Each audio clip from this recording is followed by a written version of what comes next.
Hi friends, நாம் எனக்கு இந்த வீடியோவில் எதை பற்றி பார்க்க போகிறோன்னா, பேரி மேட்சுங்கிற பெட்டிங் கேம் வெப்சைட்டில் ஆவியேட்டர்னு ஒரு கேம் இருக்குது. ஸோ இந்த கேம் நம்ம பார்த்தீங்கன்னா ரியலே உங்களால் அதிக மணி சம்பாதிக்க முடியுமா, இல்லைனா பார்த்தீங்கன்னா இது ஸ்கேம் லிஸ்ட்டில் ஒன்றா அப்படிங்கிறத இந்த வீடியோவில் பார்க்க போகிறோம்.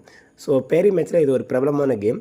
இந்த கேம் ஃபஸ்ட்டு எப்படி இருக்குன்னு சொல்கிறேன். இதில் பார்த்தீங்கன்னா ஒரு ஜெட்டு மாதிரி கொடுத்துருப்பாங்க. இது அப்படியே ஃப்ளை ஆகிட்டே இருக்கும். இந்த ஆவியேட்டர் கேமில் அப்படியே ஃப்ளை ஆகிட்டே இருக்கும். 1x 2x 3x அப்படின்னு எக்கச்சக்கமாக போயிட்டே இருக்கும். சம்டைம் பார்த்தீங்கன்னா 1xலேயே கட் ஆகிடும். ஸோ இந்த 1x 2xங்கிறது பார்த்தீங்கன்னா நீங்கள் பெட் பண்ணுற பாயிண்ட்.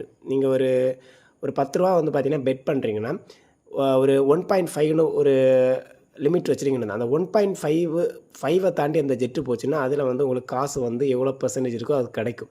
சம்டைம்ஸ் அந்த 1.5க்கு கீழே அந்த ஜெட்டு போகலை, அதுக்கு முன்னாடியே ஸ்டாப் ஆயிடுச்சுன்னா அந்த அமௌண்ட் பார்த்தீங்கன்னா உங்களுக்கு லாஸ் ஆகும். இந்த மாதிரி அதாவது குறிப்பிட்ட ஒரு பாயிண்ட்டுக்கு மேலே போயிடுச்சுன்னா உங்களுக்கு காசு கிடைக்கும், இல்லைன்னா காசு கம்மியாயிடும்.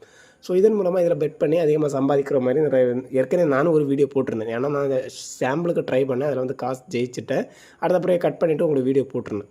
பட் ரியலி இது ஒர்க் அவுட் ஆகுமான்னு கேட்டிங்கன்னா இந்த கேமை ரெண்டாவது நான் ப்ளே பண்ணும்போது தான் கவனித்தேன். இது பார்த்தீங்கன்னா ஒரு மைண்ட் கேமிங் மாதிரி தான். அதாவது ஸ்டார்டிங்கில் நீங்கள் ஒரு 200 இன்வெஸ்ட் பண்ணிவிட்டு நீங்கள் ப்ளே பண்ணும்போது கொஞ்சம் கொஞ்சமாக நமக்கு அமௌண்ட்டு ஹையாக வர மாதிரியே இருக்குது. ஒரு 200 300 ஒரு 500 வரைக்கும் போகுதுன்னு வச்சுக்கோங்களேன். நீங்கள் 500க்கு மேலே உங்களால் நார்மலாக ப்ளே பண்ண முடியாது. ஏன்னா அது வரைக்கும் ஒரு ஜர்க் இல்லாமல் போயிட்டுருப்பீங்க. டக்குன்னு பார்த்தீங்கன்னா ஏதாவது ஒரு சுச்சுவேஷனில் அமௌண்ட் கட் ஆகிடும். இது என்ன ஆகுனா இதை ப்ரெடிக்ட் பண்ணவே முடியாது உங்களால். இந்த 1x 2x 3xங்கிறது நம்ம பார்க்க அதில் கொடுத்துருவோம். ரவுண்ட் 16 கொடுத்துருப்பாங்க. நம்மளும் அதை நம்பி ப்ளே பண்ணிகிட்டே இருப்பேன். சடார்னு 1xலேயே சல்லுன்னு பார்த்தீங்கன்னா விழுந்துச்சுன்னு வச்சுக்கோங்களேன். நீங்கள் கட்டுற அமௌண்ட் சரான கீழே வந்துடும். ஏன்னா இதை ப்ரெடிக்ட் பண்ண நீங்கள் 10 ரூபா கட்டி ப்ளே பண்ணாலும் சரி, 100 ருபீஸ் கட்டி ப்ளே பண்ணாலும் சரி, கரெக்டாக நம்ம எப்போ கொஞ்சம் ஜாஸ்தி பண்ணி நீங்கள் ப்ளே பண்ணுறீங்களோ அந்த டைம் பார்த்து சர்ன்னு அடித்து உங்களோட அமௌண்ட்டை காலி பண்ணிடும். ஸோ இதை மாதிரி நான் செகண்ட் டைம் ப்ளே பண்ணும்போது பார்த்தீங்கன்னா இதே ப்ராப்ளம் இருந்துச்சு. தேர்ட் டைம் ப்ளே பண்ணும்போது பார்த்தீங்கன்னா இதே ப்ராப்ளம். ஏன்னா இதை ப்ரெடிக்ட் பண்ணவே முடியாது. ஸோ அந்த மாதிரிப்பட்ட ஒரு கேம் தான். ஏன்னா இது பார்த்தீங்கன்னா நமக்கு சம்டைம்ஸ் பார்த்தீங்கன்னா ரொம்ப ஹையான அமௌண்ட்டு போகும். பக்கத்துலேயே பார்த்தீங்கன்னா நிறைய பேர் ஹை அமௌண்ட்டை பெட் பண்ணி ப்ளே பண்ணுற மாதிரியே இருக்கும். பட் எப்போதுமே அவங்க பார்த்தீங்கன்னா அந்த அமௌண்ட்டை எடுக்க மாட்டாங்க. லக்லி 1 or 2 டைம்ஸில் மட்டும்தான் அது உங்களுக்கு ரிட்டர்ன் ஆகும். நீங்கள் கவனமாக கவனிச்சிங்கனாலே தெரியும்.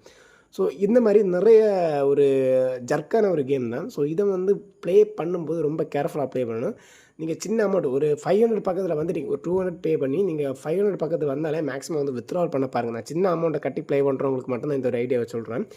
நீங்கள் 200 பே பண்ணிவிட்டு நீங்கள் 500 பக்கம் கிடச்சுன்னா உடனே வித்ட்ரால் பண்ணி எடுக்கக்கூடிய ஆப்ஷனை பாருங்கள். ஏன்னா அதுக்கப்புறம் இன்னும் நான் ஏர்ன் பண்ணுவேன், என்னால் முடியும்னு நீங்கள் நினச்சி போனீங்கன்னா கண்டிப்பாக அந்த 200ல் ஒரு பைசா கூட மிஞ்சாது. ஏன்னா நான் அனுபவத்தில் சொல்கிறேன். அது மட்டும் இல்லை, கொஞ்சம் இதை பற்றியும் வேறு ப்ளே பண்ணுறவங்கள்ட்ட விசாரித்தேன். ஏன்னா ஸ்டார்டிங் டைமில் நல்லா நமக்கு அப்படி கொடுக்குற மாதிரியே கொடுத்துட்டு எடுக்கிறது மாதிரியே எடுப்பாங்களே. ஸோ அந்த கேட்டகரி தான். நீங்கள் நார்மலாக இதை ப்ரெடிக்ட் பண்ணவே முடியாது. சம்டைம்ஸ் லக்கில் நீங்கள் ரொம்ப ஹையில் போனோன்னா அடுத்து இதை பார்த்தீங்கன்னா உங்களுக்கு ஆர்வத்தை தூண்டி அடுத்து உங்களை ப்ளே பண்ண வைக்க நம்மளோட வித்ட்ரால் பண்ணவே உங்களை வைக்காது. ஸோ அந்த கேட்டகரிக்கு இது போய் ஏன்னா நீங்கள் நீங்கள் ஒரு வாட்டி ப்ளே பண்ணிவிட்டு ஒரு 200 300 சம்பாதிச்சிட்டிங்கன்னு வச்சுக்கோங்களேன்.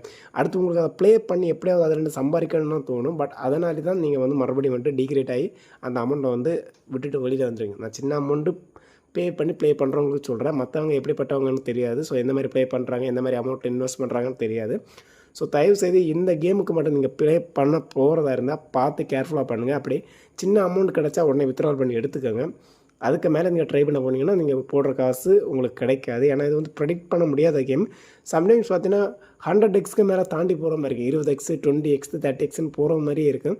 சடார்னு பார்த்தீங்கன்னா 1xலேயே கட் ஆயிடும். 1x 2xன்னே கட் ஆயிடும். சில டைம்ஸ் சல்லுன்னு அடிச்சுட்டே இருக்கும். அந்த ப்ளேயை பார்த்தீங்கன்னா உங்களால் புரிஞ்சிக்கவே முடியாது. ஸோ அதனால் நீங்கள் ரொம்ப கேர்ஃபுல்லாக விளையாடுன்னு சொல்லிட்டு இந்த கட் பண்ணுறோம். ஓகே ஃப்ரெண்ட்ஸ், பாய்.